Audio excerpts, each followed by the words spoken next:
सर्वसिद्धं शिवप्रदं स्वयं सिद्धम् अहं वन्दे सिद्धारूढयतीश्वरम् जगद्गुरु सिद्धारूढ महास्वामीಜಿಯವರ ಚರಣಾರವಿಂದಗಳಿಗೆ ವಂದಿಸಿ ಜಗದ್ಗುರು ಗುರುನಾಥಾರೂಢ ಮಹಾಸ್ವಾಮೀಜಿಯವರ ಚರಣಾರವಿಂದಗಳಿಗೆ ನಮಿಸಿ ಸದ್ಗುರು ಶಾಂತಾನಂದ ಮಹಾಸ್ವಾಮೀಜಿಯವರ ಚರಣಾರವಿಂದಗಳಿಗೆ ನಮಿಸಿ ಜ್ಞಾನ ವೇದಿಕೆ ಜಗತ್ಪುರಾದ ಮಹಾತ್ಮರಿಗೂ ನಮಿಸಿ ಸದ್ಗುರುಗಳ ಸನ್ನಿಧಾನದಲ್ಲಿ ಸನ್ಮಿಲಿತರಾಗಿ ಸದ್ಗುರುಗಳ ದರ್ಶನ ಆಶೀರ್ವಾದದಿಂದ ಶ್ರೇಷ್ಠವಾದ ಸುಖವನ್ನು ಪಡೆದುಕೊಂಡು ಧನ್ಯರಾಗಬೇಕು ಎಂಬ ಅಪೇಕ್ಷೆಯಿಂದ ಬಂದಿರುವ ನಿಮ್ಮೆಲ್ಲರಿಗೂ ಶುಭವನ್ನು ಹೇಳಿ ಇವತ್ತಿನ ಈ ಪವಿತ್ರವಾದ ಕಾರ್ಯಕ್ರಮದಲ್ಲಿ ಪ್ರವೇಶಿಸೋಣ. ಇಲ್ಲಿಯವರೆಗೆ ಮಹಾತ್ಮರು ಶ್ರೀಮನ್ ನಿಪುಣ ಶಿವಯೋಗಿಗಳ ಒಂದು ವಾಕ್ಯವನ್ನು ಆಧಾರವಾಗಿಟ್ಟುಕೊಂಡ ಬಹು ಸುಂದರವಾಗಿ ಉಪದೇಶ ಮಾಡಿ ಶ್ರೀ ಗುರು ವಚನದಿಂದ ಅಧಿಕ ಹೃದಯಕ್ಕೆ ಈ ವಾಕ್ಯದ ಮೇಲೆ ಬಹಳ ಸುಂದರವಾಗಿ ಹೇಳಿದರು. ಅಮೃತ ಅಂತ ಇದೆ, ಅದು ದೇವಲೋಕದ ದೇವತೆಗಳು ಪಾನ ಮಾಡ್ತಾರೆ, ಅದನ್ನು ಸ್ವೀಕಾರ ಮಾಡ್ತಾರೆ ಅಂತ ಪುರಾಣಾದಿಗಳಲ್ಲಿ ಹೇಳ್ತಾವೆ. ಆ ಅಮೃತಾದಿಗಳು ಕೂಡ ಶಾಶ್ವತವಾದ ಸುಖವನ್ನು ಕೊಡುವುದಿಲ್ಲ. ಜನಮರಣ ರೂಪವಾದಂಥ ಬಹುದುಃಖವನ್ನು ಬಿಡಿಸಿ ನಿತ್ಯಾನಂದದಲ್ಲಿ ಆ ಅಮೃತ ನಮಗೆ ಕೊಡುವುದಿಲ್ಲ. ಅದು ಸಾತಿಶಯ ಕ್ಷಯ ಪತನಾದಿ ದೋಷದ ಕೊಡಿದೆ. ಆ ಅಮೃತ ಅದು ಶಾಶ್ವತವಾಗಿರಲ್ಲ. ಪುಣ್ಯ ಮುಗಿದಾಗ ತೀರ್ತು ತೇ ಪುಣ್ಯ ಮಾಸಾತೆ ಸುರೇಂದ್ರ ಲೋಕಂ ಅಸ್ಮಂತಿ ದಿವ್ಯಾಂ ದಿವ್ಯೈವ ಭೋಗಾನ್ ಅಂತೇಳಿ ಭಗವದ್ಗೀತೆಗೆ ಶ್ರುತಿನ ಹೇಳ್ತಾರೆ. ಯಾರು ಈ ಲೋಕದಲ್ಲಿ ಯಜ್ಞ ಯಾಗ ಜಪ ತಪ ತಪಸ್ಸು ಮಾಡಿ ಆ ಪುಣ್ಯದ ಫಲದಿಂದ ದೇವಲೋಕಕ್ಕೆ ಹೋಗ್ತಾರೆ, ದೇವತೆಗಳಾಗ್ತಾರೆ. ಪುಣ್ಯದ ಪ್ರಭಾವದಿಂದ ದೇವತೆಗಳಾಗ್ತಾರೆ, ದೇವ ಶರೀರವನ್ನು ಧಾರಣ ಮಾಡ್ತಾರೆ. ಆದರೆ ಆ ದೇವತ್ವ ಶಾಶ್ವತವಲ್ಲ. ನಾವು ಪುಣ್ಯ ಮಾಡಿ ತಗೊಂಡು ಹೋದ ಪುಣ್ಯದ ಪ್ರಭಾವದಿಂದ ಇರ್ತೇವೆ. ಪುಣ್ಯ ಕ್ಷೀಣ ಆಯ್ತಂದ್ರೆ ಮತ್ತೆ ಇಲ್ಲೇ ಬರ್ಬೇಕು ಅಂತ. ಪುಣ್ಯ ಮುಗಿತಂದ್ರೆ ಮತ್ತೆ ಈ ಭೂಮಿ ಮೇಲೆ ಹುಟ್ಟಬೇಕು ನಾವು. ಅದಕ್ಕೆ ತೇ ಪುಣ್ಯ ಮಾತಾದ್ರೆ ಸುರೇಂದ್ರ ಲೋಕಂ ಅಂತ ಹೇಳಿದ್ರು. ಯಾರು ಪುಣ್ಯ ಮಾಡ್ಯಾರ ಯಜ್ಞ ಯಾಗಗಳ ಮೂಲಕವಾಗಿ ಅವರು ದೇವಲೋಕವನ್ನು ಪ್ರಾಪ್ತ ಮಾಡಿಕೊಂಡ್ರು ಅಂತೇಳಿ. ಆಮೇಲೆ ಅದೇ ಸುದ್ದಿ ಹೇಳಿದ್ರೆ ಕ್ಷೀಣಿ ಪುಣ್ಯ ಭಕ್ತರೋಗಂ ವಿಶಂತಿ. ಮತ್ತದು ಸುದ್ದಿ ಹೇಳಿದ್ರೆ ಕ್ಷೀಣಿ ಪುಣ್ಯ ಕ್ಷೀಣ ಆಯ್ತು, ನಾಶ ಆಯ್ತಂದ್ರೆ ಪುಣ್ಯ ಮುಗಿದ ಕೂಡಲೇ ಮತ್ತೆ ಇಲ್ಲೇ ಬರ್ಬೇಕು ನಾವು. ಮತ್ತಿಲ್ಲಿ ಮನುಷ್ಯರಾಗಿಯೋ ಮತ್ತೇನರಾಗಿಯೋ ಹುಟ್ಟಬೇಕಾಗ್ತದೆ. ಆದ್ರೆ ಅದು ಶಾಶ್ವತ ಸುಖವಲ್ಲ. ಹಾಗಾದ್ರೆ ಶಾಶ್ವತವಾದ ಅಮೃತ ಯಾವುದು? ಜ್ಞಾನಂ ಲಬ್ಧ್ವಾ ಪರಾಂ ಶಾಂತಿಂ ಅಚಲೇನಾಧಿಗಚ್ಚತಿ. ಶ್ರುತಿ ಹೇಳ್ತದೆ ವೇದ. ಜ್ಞಾನಂ ಲಬ್ಧ್ವಾ ಪರಾಂ ಶಾಂತಿಂ ಅಚಲೇನಾಧಿಗಚ್ಚತಿ. ಯಾವ ನಾವು ಎಲ್ಲರೂ ಮನುಷ್ಯರಿಗೆ ಹೊರಟು ಬಂದಂಥವರು ಸದ್ಗುರುಗಳಿಗೆ ಶರಣಾಗತರಾಗಿ ಸದ್ಗುರುನಾಥನ ಸೇವಾದಿಗಳನ್ನು ಮಾಡಿ ಆಪ್ತ ಅಂಗ ಸ್ಥಾನ ಸದ್ಭಾವ ಅಂತಿರೋ ಸೇವಾ. ಆ ಸೇವಾದಿಗಳನ್ನು ನಾವು ಗುರುಗಳ ಸೇವೆ ಮಾಡಿ ಪುಣ್ಯವನ್ನು ಸಂಪಾದನೆ ಮಾಡಬೇಕು. ಅದಕ್ಕೆ ಎಂಥ ಪುಣ್ಯ?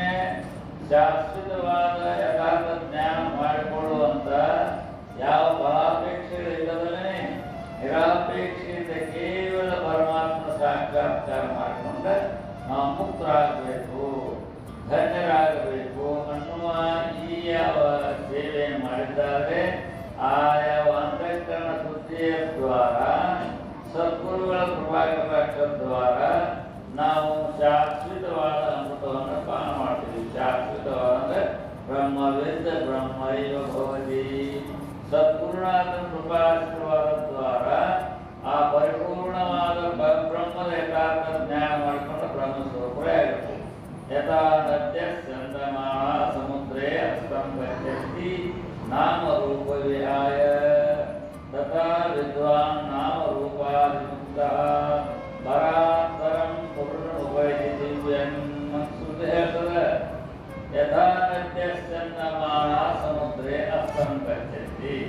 ನದಿಗಳೆಲ್ಲವೂ ಹೋಗಿ ಸಮುದ್ರವನ್ನು ಸೇರಿ ಸಮುದ್ರವೇ ಆಗ್ಬಿಡ್ತಾವ. ನದಿಗಳು ನದಿಗಳಾಗಿ ಹುಡುಕಿಲ್ಲ ಅಲ್ಲಿ, ಎಲ್ಲ ನದಿಗಳು ಸಮುದ್ರವೇ ಆಗ್ತಾವ. ಹಾಗೆ ನಾವೆಲ್ಲರೂ ಕೂಡ ಗುರುಗಳ ಕೃಪಾಶೀರ್ವಾದ ದ್ವಾರ ಪರಿಪೂರ್ಣವಾದ ಪರಬ್ರಹ್ಮದ ಯಥಾರ್ಥ ಜ್ಞಾನ ಮಾಡ್ಕೊಂಡ್ಬಿಟ್ರೆ ಬ್ರಹ್ಮಸ್ವರೂಪರೇ ಪೂರ್ಣ ಪರಬ್ರಹ್ಮ ಸ್ವರೂಪರಾಗ್ತೀವಿ. ಯದ್ಗತ್ವಾ ನ ನಿವರ್ತಂತೆ ತದ್ಧಾಮ ಪರಮಂ ಮಮ ಅಂತ ಗೀತೆಯಲ್ಲಿ ಭಗವಂತ ಹೇಳ. ಅರ್ಜುನ ನಾವು ಹೋಗ್ತೇವೆ ಅಂದ್ರೆ ಯಥಾರ್ಥ ಜ್ಞಾನ ಮಾಡ್ಕೊಂಡು ಆದ್ಮೇಲೆ ಬ್ರಹ್ಮ ಸ್ವರೂಪರೇ ಆಗ್ಬಿಡ್ತೀವಿ, ಪೂರ್ಣ ಆನಂದ ಸ್ವರೂಪರೇ ಆಗ್ಬಿಡ್ತೀವಿ, ಅಮೃತ ಸ್ವರೂಪರೇ ಆಗ್ಬಿಡ್ತೀವಿ ಅಂತೇಳಿ ಗೀತೆಯಲ್ಲಿ ಹೇಳಿದೆ. ಹಾಗೆ ಅಂತ ಅಮೃತವನ್ನ ನಾವು ಪಾನ ಮಾಡಲಿಕ್ಕೆ ಮನುಷ್ಯ ಜನ್ಮವೇ ಮುಖ್ಯ. ಈ ಮನುಷ್ಯ ಜನ್ಮ ಬಂದದಲ್ಲ, ಈ ಮನುಷ್ಯ ಜನ್ಮದಲ್ಲಿ ನಾವು ಗುರುಗಳೇ ಶರಣಾಗತರಾಗಿ ಆ ಪೂರ್ಣವಾದ ಪರಮಾತ್ಮ ಯಥಾರ್ಥ ಜ್ಞಾನವನ್ನು ಅರಿತು ಪರಮಾತ್ಮ ಸ್ವರೂಪವೇ ಆಗಲಿಕ್ಕೆ ಬರ್ತದೆ ಮನುಷ್ಯ ಜನ್ಮದಲ್ಲಿ. ಅದಕ್ಕಾಗಿ ಶ್ರೇಷ್ಠವಾದದ್ದು ನರಜನ್ಮದಿಂದ ಹೆದರು ಅಂತ ಹೇಳರು. ನಿಜಗೊಂಡ್ರು ಕೂಡ ಈ ಲೋಕದ ನರಜನ್ಮವೇ ಮನುಷ್ಯ ಜನ್ಮ. ಈ ಭೂಮಿ ಮೇಲೆ ಅತ್ಯಂತ ಶ್ರೇಷ್ಠವಾದ ವಸ್ತು ಯಾವುದಂದ್ರೆ ಮನುಷ್ಯ ಜನ್ಮ ಅಂತ ಹೇಳಿದ್ರು. ಯಾಕೆ ಅಂದ್ರೆ ಪರಮಾತ್ಮನ ಹೊಂದಲಿಕ್ಕೆ ಬರ್ತಾರೆ, ಪರಮಾತ್ಮ ಸ್ವರೂಪವನ್ನು ತಿಳ್ಕೊಂಡು ಪರಮಾತ್ಮನೇ ಆಗ್ಲಿಕ್ಕೆ ಬರ್ತದ ಈ ಮನುಷ್ಯ ಜನ್ಮದಲ್ಲಿ. ಈ ಜನ್ಮ ಬಿಟ್ಟು ಇನ್ನು ಯಾವ ಜನ್ಮದಲ್ಲಿ ಬರುವುದಿಲ್ಲ. ಅದಕ್ಕೆ ನರಜನ್ಮದಿಂದ ಏದು ಮುಗಿಲು ಅಂತ ಹೇಳ್ತಾರೆ. ಮನುಷ್ಯತ್ವ ಮುಖ್ಯತ್ವ ಮಹಾಪುರುಷ ಶಂಕರ ಭಗವತ್ಪಾದಾಚಾರ್ಯ ಹೇಳ್ತಾರೆ, ಮನುಷ್ಯ ಶ್ರೇಷ್ಠವಾದ ಮನುಷ್ಯ ಮುಮುಕ್ಷನಾಗಿ ಸತ್ಪುರುಷ ಸೇವಾ ದ್ವಾರ ಯಥಾರ್ಥ ಜ್ಞಾನವನ್ನು ಮಾಡಿಕೊಂಡು ಬ್ರಹ್ಮಸ್ವರೂಪನಾಗ್ತಾನೆ ಶಂಕರ ಭಗವತ್ಪಾದಾಚಾರ್ಯ ಹೇಳ್ತಾರೆ. ಹಾಗೆ ನಾವು ಆ ಅಮೃತವನ್ನು ಪಾನ ಮಾಡಿದ್ರೆ ಆ ಅಮೃತ ಸ್ವರೂಪರಾಗಬೇಕಂತ. ಪಾನ ಮಾಡಬೇಕಂದ್ರೇನು? ಗುರುಗಳ ಉಪದೇಶ ದ್ವಾರ ಕೇಳಬೇಕು. ಬಾಯಿ ಮೂಲಕವಾಗಿ ಅನೇಕ ಕರ್ಪಿತ ಪದಾರ್ಥವನ್ನು ಸೇವನೆ ಮಾಡ್ತೇವೆ, ಆದರೆ ಕಿವಿಗಳಿಂದ ಪಾನ ಮಾಡೋದು ಯಾವುದು? ಗುರುವಿನ ವಾಕ್ಯ. ಸದ್ಗುರು ಉಪದೇಶ ಹೇಳಿ ಕಿವಿಗಳ ಮೂಲಕವಾಗಿಲ್ಲ. ಕಿವಿಗಳನ್ನ ಏಕಾಗ್ರವಾದಂಥ ಕಿವಿಗಳನ್ನು ಮಾಡಿಕೊಂಡ ಗುರುಗಳ ಉಪದೇಶವನ್ನು ಶ್ರದ್ಧೆಯಿಂದ ಕೇಳಿ ಬ್ರಹ್ಮವೇ ಬ್ರಹ್ಮಯೋಗಿ ಅವನು ಪೂರ್ಣವಾದ ಬ್ರಹ್ಮಸ್ವರೂಪನಾಗಿ ಇರ್ತಾನೆ ಗುರುಗಳ ಉಪದೇಶ ದ್ವಾರ. ಅವನಲ್ಲಿ ಜನಮರಣಗಳಿಲ್ಲ, ಕೇವಲ ಆನಂದ ಸ್ವರೂಪ, ಕೇವಲ ಆನಂದ ಸ್ವರೂಪನಾಗಿರ್ತಾನೆ. ಆದರೆ ಅಂತ ಆನಂದ ಸ್ವರೂಪವೇ ನಾವು ಇದ್ದೇವೆ, ಅದರ ಜ್ಞಾನ ಇಲ್ಲ. ಅದರ ಜ್ಞಾನ ಇಲ್ಲದೆ ಇರುವುದನ್ನು ನಾವು ಜೀವರು ಬಂದರು ಪಾಪಿಗಳು ಅಂತವರು ಇಂಥವ್ರು ಹಾಕೋಕೆ ಮನಸ್ಸಿನಾಗೆ. ನಾವು ಗುರುಗಳ ಉಪದೇಶ ದ್ವಾರ ಜೀವನೇ ಪರಿಪೂರ್ಣ ಬ್ರಹ್ಮ, ಜೀವೋ ಬ್ರಹ್ಮೈವ ನ ಪರ ಅಂತ ಹೇಳ್ತಾರೆ. ಜೀವೋ ಬ್ರಹ್ಮೈವ ನ ಪರ, ಬೇರೆ ಅಲ್ಲ. ಜೀವನ ಒಳಗಂತ ಜೀವಾತ್ಮ ಇದಾನಲ್ಲ, ಅವ ಜೀವ ಅಜ್ಞಾನದಿಂದ ನಮ್ಮ ಅದರ ಜ್ಞಾನ ಇಲ್ಲದೇ ಇರುವುದರಿಂದ ನಾವು ಜೀವ ಅಂತಂದಿದ್ದೀವಿ. ಯಾವಾಗ ಶ್ರೋತ್ರಿಯ ಬ್ರಹ್ಮನಿಷ್ಠರಾದಂಥ ಸದ್ಗುರು ಶರಣಾಗತರಾಗಿ ಶ್ರವಣಾದಿಗಳ ಮೂಲಕವಾಗಿ ಜೀವತ್ವದ ಯಥಾರ್ಥ ಜ್ಞಾನ ಮಾಡಿಕೊಂಡಾಗ ಆ ಜೀವನೇ ಪೂರ್ಣ ಪರಬ್ರಹ್ಮ ಪರಮಾತ್ಮ ಸ್ವರೂಪ.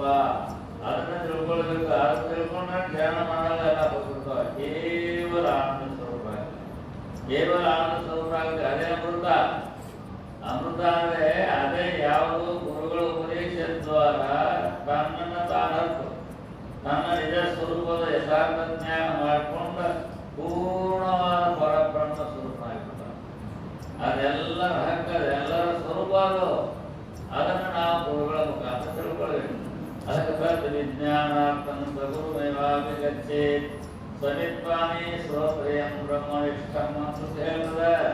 ಆ ಅಮೃತ ಸ್ವರೂಪವನ್ನು ತಿಳ್ಕೊಳ್ಳೋದಕ್ಕೋಸ್ಕರವಾಗಿಯೇ ಅದರ ಯಥಾರ್ಥವಾಗಿ ತಿಳ್ಕೊಂಡು ಅಮೃತ ಆಗಬೇಕಂತಾದ್ರೆ ಗುರುಗಳ ಹತ್ರ ಸ್ವಪ್ರಿಯಂ ಬ್ರಹ್ಮನಿಷ್ಠಂ ಸಕಲ ವೇದಾಂಗಗಳನ್ನು ಬದಲಾವಣೆಗಿರಬೇಕು. ಬರೀ ವೇದಾಂಗಗಳು ಓದ್ಕೊಂಡ್ಬಿಟ್ರೆ ಸಾಲದು. ವೇದಾಂಗಗಳನ್ನು ಚೆನ್ನಾಗಿ ಓದ್ಕೊಂಡ್ಬಿಟ್ರಪ್ಪ, ಚೆನ್ನಾಗಿ ತಿಳ್ಕೊಂಡ್ರೆ ಅರ್ಥ ಅಲ್ಲ. ತಿಳ್ಕೊಂಡ ಓದಿ ಆದಮೇಲೆ ಆ ಸ್ವರೂಪನೇ ಆಗಿರಬೇಕು. ಆ ಸ್ವರೂಪನೇ ಆಗಿರ್ಬೇಕಾದ್ರೆ ಪೂರ್ಣ ಬ್ರಹ್ಮ ಸ್ವರೂಪ ಆಗಬೇಕು. ಅವನ ದೃಷ್ಟಿಯಲ್ಲಿ ಇನ್ನೊಂದು ಕಾಣಬಾರ್ದು. ಅದಕ್ಕೆ ಏನಾಗ್ತದೆ, ನಾವು ಜ್ಞಾನದಷ್ಟೇ ಉಳ್ಳವರಾಗಬೇಕು. ಜ್ಞಾನವೇ ನಮ್ಮ ನಿಜ ಆಗಬೇಕು. ಆವಾಗ ನಮ್ಗೆ ಆ ಸ್ವರೂಪಾನಂದ ಪ್ರಾಪ್ತಿ ಆಗ್ತದೆ. ಪುರಸ್ತಾತ್ ಬ್ರಹ್ಮ ಪಶ್ಚಾತ್ ಬ್ರಹ್ಮ ದಕ್ಷಿಣೋತ್ತರೇಣ ಅಧಶ್ರೋತಂಚ ಪ್ರಕೃತಂ ಬ್ರಹ್ಮೈವೇದಂ ವಿವಿಧಂ ವರಿಷ್ಠಂ ಅಂತ ಹೇಳ್ತದೆ. ಪರಮಾತ್ಮ ಅಂದ್ರೆ ಆತ್ಮ, ನಮ್ಮೆಲ್ಲರ ಆತ್ಮಸ್ವರೂಪ ಬಹಳ ಹೊರಗೆ ತುಂಬಿಕೊಂಡದೆ. ಎಲ್ಲ ಕಡೆಯಲ್ಲೂ ನಾನೇ ಇದ್ದೇನೆ, ನನಗನ್ಯವಾಗಿ ಬಂದಿಲ್ಲ ಅನ್ನುವ ಆನಂದ ಬರಬೇಕಲ್ಲ. ಅದು ಗುರುವಿನ ಮುಖಾಂತರವಾಗಿ ಆ ಏಕತ್ವ ಜ್ಞಾನ, ಆ ಪೂರ್ಣ ಜ್ಞಾನ ಬಹುನಾಂ ಜನ್ಮನಾಮಂತೆ ವಾಸುದೇವ ಸರ್ವಮಿತಿ ಸಹಮಾತ್ಮ ಸುದುರ್ಲಭ ಅಂತ ಭಗವದ್ಗೀತೆ.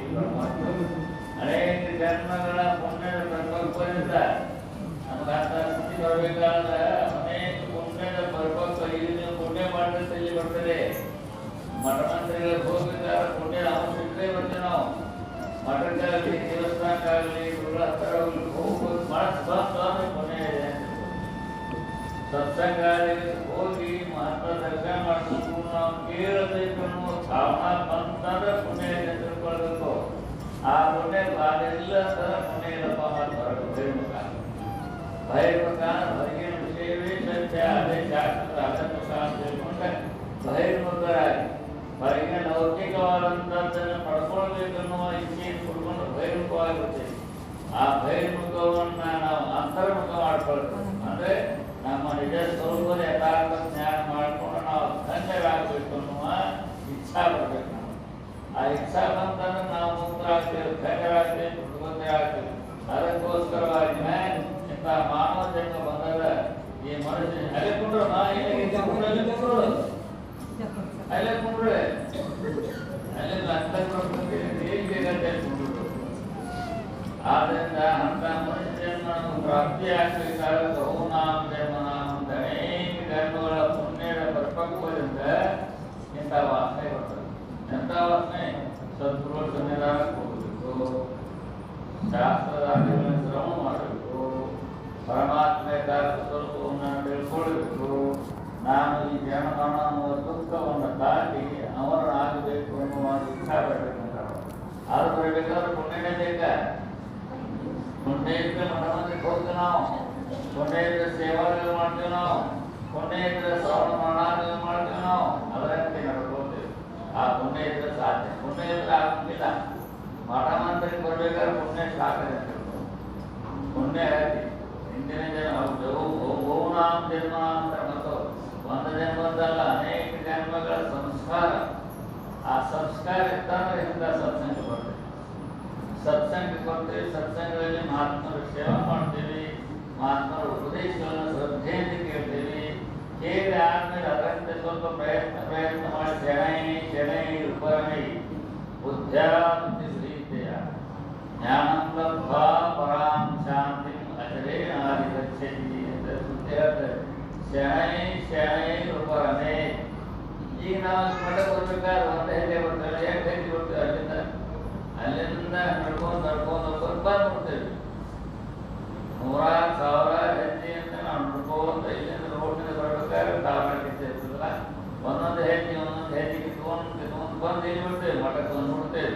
ಮಹಾತ್ಮರ ದರ್ಶನ ಶಾಸ್ತ್ರ ಹಂಗೆ ಒಂದೊಂದು ಹೆಜ್ಜೆ ಹೆಂಗೆ ಬಿಡ್ತವಲ್ಲ ಹಂಗೆ ಅನೇಕ ಜನ್ಮಗಳ ಪುಣ್ಯ ಪಕ್ವ ಅಂತಂದ್ರೆ ಈಗ ಜನ್ಮಕ್ಕೆ ಬಂದೇವೆ ನಾವು. ಇದು ಜನ್ಮ ಬರ್ಬೇಕಾದ್ರೆ ಅನೇಕ ಜನ್ಮಗಳಲ್ಲಿ ಮಾಡಿದ ಪುಣ್ಯ ಇದೆ. ಆ ಪುಣ್ಯದ ಸಂಸ್ಕಾರದೇ ನಮಗೆ ಗುರು, ದೇವರು, ಶಾಸ್ತ್ರ, ಪುರಾಣ, ಪುಣ್ಯಕಥೆ, ನಾನು ಮುಕ್ತನಾಗಬೇಕು ಅನ್ನುವ ಅಪೇಕ್ಷೆ ಬಂತಂದ್ರೆ ಪುಣ್ಯ ಮಾಡಿ ಪುಣ್ಯದ ಅಂಶ ಇದೆ. ಪುಣ್ಯದ ಅಂಶ ಇದ್ದಲ್ಲಿ ನಾವು ಅಂತ ಸತ್ಸಂಗ ಬರ್ತೇವೆ. ಉತ್ತಮ ದರ್ಶನ ಆಗ್ತದೆ. ಶಾಸ್ತ್ರ ಪುರಾಣ ಪುಣ್ಯಗಳ ಶ್ರವಣ ದ್ವಾರ ನನ್ನ ನಿಜನ ಆಗ್ತೇನೆ ಅನ್ನುವುದನ್ನು ತಿಳ್ಕೊಳ್ಬೇಕಾಗುತ್ತೆ. ಬಹುನಾಮ ಜನ್ಮನಾಮ ಅಂತ ಭಗವಂತಿಗ ಗೀತೆಯಲ್ಲಿ ಕೂಡ ಹೇಳ್ತದೆ. ಹಾಗೆ ನಾವೆಲ್ಲರೂ ಕೂಡ ಈ ಮನುಷ್ಯ ಜನ್ಮಕ್ಕೆ ಬರಬೇಕಾದ್ರೆ ಪುಣ್ಯ ಇದೆ. ಅದನ್ನು ನಾವಿಂಥ ಸತ್ಸಂಗದ ಮೂಲಕ ಮಾತನ್ನು ಬೆಳೆಸೋದು. ಸತ್ಸಂಗದ ಮೂಲಕವಾಗಿ ಪುಣ್ಯ ವೃದ್ಧಿ ಆಗ್ತದೆ. ಪುಣ್ಯ ಬರಬೇಕಾದ್ರೆ ಎಲ್ಲ ಯಜ್ಞಗಳಿಗಿಂತಲೂ ಶ್ರೇಷ್ಠವಾದ ಯಜ್ಞ ಪರಮಾತ್ಮ ಜ್ಞಾನಯಜ್ಞ ಪರಂತಪ. ಹೇ ಅರ್ಜುನ, ಅನೇಕ ಲಕ್ಷಾಂತರ ಮಾಡ್ತೀವಿ. ಆ ಯಜ್ಞಗಳಿಗಿಂತಲೂ ಶ್ರೇಷ್ಠವಾದ ಈ ಸತ್ಸಂಗ. ಏನು ಕುತ್ಕಾಗಲ್ಲ, ಇದು ದೊಡ್ಡ ಯಜ್ಞ, ಇದು ಶ್ರೇಷ್ಠವಾದ ಯಜ್ಞ. ಇದು ಅಲ್ಲಿನ ಕುಟುಂಬದ ಅನೇಕ ವಿಧವಾದಂಥ ಮಂತ್ರಗಳ ಮೂಲಕವಾಗಿ ಹವಿಷಾಗಳನ್ನು ದೇವರು ಕರ್ಮ ಮಾಡ್ತೇವೆ. ಆ ಯಜ್ಞಗಳಿಗಿಂತಲೂ ಶ್ರೇಷ್ಠವಾದದ್ದು ಯಜ್ಞ ಜ್ಞಾನ ಯಜ್ಞಗೆ ಕೇಳಕ್ಕಿಲ್ಲ ನೀವು. ಇದು ಜ್ಞಾನ ಯಜ್ಞ. ಅದಕ್ಕೆ ಶ್ರೇಯ ದ್ರವ್ಯಮಯ ಯಜ್ಞ ಜ್ಞಾನ ಯಜ್ಞ ಪರಂತಪ. ಅರ್ಜುನ ಹೇಳ್ತಾನೆ ಭಗವದ್ಗೀತೆಯಲ್ಲಿ, ದ್ರವ್ಯವನ್ನು ಖರ್ಚು ಮಾಡಿ ಯಜ್ಞವನ್ನು ಮಾಡ್ತಕ್ಕಂಥದ್ದೇನು ಪುಣ್ಯ ಇದೆಯಲ್ಲ, ಆ ಎಲ್ಲ ಪುಣ್ಯದಕ್ಕಿಂತಲೂ ಶ್ರೇಷ್ಠವಾದ ಯಜ್ಞ ಈ ಸತ್ಸಂಗ. ಈಗ ಏನ್ ಬಂತು ಕೇಳಕತ್ರ ಶ್ರವಣ ಏಕಾಗ್ರದೃಷ್ಟಿಯಿಂದ ಇದು ದೊಡ್ಡ ಯಜ್ಞ, ದೊಡ್ಡ ವಿದ್ಯೆ, ದೊಡ್ಡ ಪುಣ್ಯ. ಇದು ಈ ಪುಣ್ಯದಿಂದ ನಮ್ಗೆ ದೇವರ ಲೋಕಾಲು ಪ್ರಾಪ್ತಿ ಆಗ್ತಾವ. ಅಷ್ಟೇ ಅಲ್ಲ, ಜ್ಞಾನೋದಯ ದ್ವಾರ ಮೋಕ್ಷ. ಈ ಯಜ್ಞದಲ್ಲಿ ನಾವು ಏಕಾಗ್ರ ನಮ್ಮಲ್ಲಿರ್ತಕ್ಕಂಥ ದುಃಖ ಎಲ್ಲ ಮುರಿದು ಹೋಗ್ತಾರೆ. ಪಾಪ ಹೋಗ್ತದ. ಪಾಪ ಹೋದ್ರೆ ಅಂತಃಕರಣ ಶುದ್ಧಿ ಆಗ್ತದೆ. ಅಂತಃಕರಣ ಶುದ್ಧಿ ಆಯ್ತಂದ್ರೆ ಗುರುಗಳ ಉಪದೇಶ ನಮ್ಮ ಹೃದಯ ಉಳಿದಿದೆ. ಆ ಹೃದಯ ಉಳಿದಂತ ಜ್ಞಾನ ನಮಗೆ ಅಮೃತವಾಗಿ ನಮ್ಮನ್ನ ಪೂರ್ಣವಾದ ಸುಖದಲ್ಲಿ ನೆಲೆನಿಸ್ತದೆ. ಅದಕ್ಕೆ ವಿಜ್ಞಾನ ಅಂತ ಭಾಗ ತಿಳ್ಕೊಳ್ಳೋದಕ್ಕೋಸ್ಕರವಾಗಿ ನಾವು ಬರಬೇಕಾದ್ರೆ ಸತ್ಪುರುಷ ನಿಧಾನಕ್ಕೆ ಹಾಗೆ ಶ್ರವಣಾದಿಗಳ ಮೂಲಕವಾಗಿ ಶ್ರವಣ ಮನನಾದಿ ಧ್ಯಾಸ ಅಂತಿದಾವ ಶಾಸ್ತ್ರ. ಅವನ ಕೇಳೋದೇ ಮಾಡಿದ್ರೆ ಶ್ರವಣ ಇದೆ. ಈಗೇನು ಬಂದು ಗುರುಗಳ ಮುಖಾಂತರ ಮುಖ್ಯ ಆಗಿರಲ್ಲ, ಇದು ಶ್ರವಣ. ಏಕಾಗ್ರತೆಯಿಂದ ಕೇಳೋದು ಶ್ರವಣ. ಅದು ಕೇಳಿದ್ದನ್ನ ನೀವು ಮನಸ್ಸಿನ ಇಟ್ಕೊಳ್ಳೋದ ಮನಸ್ಸಿನ ಕೇಳಿದ್ರೆ ಗುರುಗಳು ಇರ್ತಾರೆ. ಹೇಳಪ್ಪ ತತ್ವ, ಪರಮಾತ್ಮ, ಬ್ರಹ್ಮ, ಜೀವ, ಜಗತ್ತು ಈಗೆಲ್ಲ ಹೇಳಲ್ಲ ಸ್ವಲ್ಪ ಸ್ವಲ್ಪ ಮನಸ್ಸಿಟ್ಕೋಬೇಕು. ಆಮೇಲೆ ಅದರಂತೆ ನಾವು ನೋಡ್ಕೊಳ್ಬೇಕು. ಗುರುಗಳು ಹೇಳಿದಂತೆ ನಮ್ಮ ವ್ಯವಹಾರ ಬಿಡ್ತೀವಿ. ಮಹಾತ್ಮರು ಹೇಳಿರ್ತಕ್ಕಂಥ ಉಪದೇಶದಂತೆ ನಮ್ಮ ಜೀವನದಲ್ಲಿ ಸಾಧಿಸಬೇಕಾದ ಅದು ಒಮ್ಮಿಲ್ಲ ಶೆಣೈ ಅಂತ ಹೇಳೋದು. ನಿಧಾನವಾಗಿ ಅದನ್ನು ನಾವು ಸಾಧಿಸಬೇಕು. ಸಾಧಿಸಿ ಆ ಸ್ಥಿತಿಯಲ್ಲಿ ನಿಲ್ಲಬೇಕು. ಅವಾಗ ನಮ್ಮ ಅಜ್ಞಾನ ಎಲ್ಲ ಹೋಗ್ತದೆ, ನಮ್ಮ ದುಃಖ ಎಲ್ಲ ಹೋಗ್ತವೆ, ಸರ್ವ ದುಃಖಗಳೆಲ್ಲ ನಾಶ ಆಗ್ತವೆ. ಪರಿಪೂರ್ಣ ಪರಬ್ರಹ್ಮ ಸ್ವರೂಪ ಆಗಿರ್ತೇವೆ, ಆನಂದ ಸ್ವರೂಪ ಆಗಿರ್ತೇವೆ. ಆನಂದ ಸ್ವರೂಪ ಇದ್ದೇವೆ, ಮರ್ತೇವೆ, ಸ್ಥಿತಿಯಾಗಿವೆ. ಅದರ ಅರಿವು ಆಯ್ತು ಗುರುಗಳ ಮುಖಾಂತರ ಸರ್ವ ದುಃಖಗಳೆಲ್ಲ ನಾಶ ಆಯ್ತು. ಎಲ್ಲ ದುಃಖಗಳು ಹೋಗ್ಬಿಡ್ತಾವ. ಕೇವಲ ಪರಿಪೂರ್ಣ ಪರಬ್ರಹ್ಮ ಸ್ವರೂಪ ಆಗ್ತೀವಿ ನಾವು. ಅದನ್ನು ತಿಳ್ಕೊಳ್ಳೋಕೆ ಅಮೃತ. ಅಮೃತ ಅಂತಂದ್ರೆ ಬೇರೆ ಅಂತಲ್ಲ, ಗುರುಗಳ ಉಪದೇಶದ್ವಾರ ನಮ್ಮ ಯಥಾರ್ಥ ಜ್ಞಾನ, ನಾನು ಪೂರ್ಣವಾದಂಥವನು ಅನ್ನುವ ಯಥಾರ್ಥ ಜ್ಞಾನ ನಮಗೆ ಆಯ್ತಂದ್ರೆ ಅದೇ ಶ್ರೇಷ್ಠವಾದ ಅಮೃತ. ಆ ಅಮೃತ ಪಾನ ಆಯ್ತಂದ್ರೆ ನಮ್ಮ ಮುಂದೆ ಜ್ಞಾನ ಮಾಡೋಲ್ಲ, ಕೇವಲ ಸಮುದ್ರಕ್ಕೆ ನದಿಗಳ ಸೇರಿ ಹೆಂಗೆ ಹೇಗಾಗ್ತಾವೋ ಹಾಗೆ ಜೀವಾತ್ಮ ಪೂರ್ಣ ಗುರುವಿನ ಅನುಗ್ರಹ ದ್ವಾರ ಯಥಾರ್ಥ ಜ್ಞಾನ ಮಾಡ್ಕೊಂಡು ನಿತ್ಯ ಸುಖಿ ಆಗಿರ್ತಾರೆ. ನಿತ್ಯ ಸುಖಿ ಕೇವಲ ಆನಂದ ಸ್ವರೂಪ ಆಗ್ತಾನೆ. ಆದ್ದರಿಂದ ಅಂತ ಆನಂದವನ್ನು ಪಡ್ಕೊಳ್ಳೋದೇ ನಮ್ಮ ನಿಮ್ಮೆಲ್ಲರ ಕರ್ತವ್ಯ. ಮನುಷ್ಯ ಜನ್ಮ ಬಂದದ್ದೇ ಅದಕ್ಕಾಗಿ ಹೊರತಾಗಿ ಮತ್ತೊಂದಕ್ಕೆಲ್ಲ. ಮನುಷ್ಯ ಜನ್ಮ ಯಥಾರ್ಥ ಜ್ಞಾನ ಮಾಡಿಕೊಂಡು ಪರಮಾತ್ಮ ಯಥಾರ್ಥ ಸ್ವರೂಪವನ್ನು ಅಮೃತ ಸ್ವರೂಪ ಆಗಬೇಕು, ಕೇವಲ ಆನಂದ ಸ್ವರೂಪ ಆಗಬೇಕು. ಅಂತ ಆನಂದವನ್ನ ಇಂಥ ಸತ್ಯಾನಂದ ಸದ್ಗುರುಗಳ ಮುಖಾಂತರವಾಗಿ ಯಥಾರ್ಥವಾಗಿ ತಿಳಿದುಕೊಂಡ ಈ ಮಾನವ ಜನ್ಮವನ್ನು ಸಾರ್ಥಕ ಮಾಡಿಕೊಂಡು ನಿತ್ಯ ಸುಖಿಗಳಾಗೋಣ ಅಂತ ಸದ್ಬುದ್ಧಿಯನ್ನು ಕೊಟ್ಟಿರಬೇಕಾದ್ರು ನಿಮ್ಮೆಲ್ಲರಿಗೂ ಅನುಗ್ರಹಿಸಿದ ಎಂಬುದಾಗಿ ಹೇಳಿ ಇವತ್ತಿನ ಪ್ರವಚನದಲ್ಲಿ ಹೋಗ್ತಾರೆ.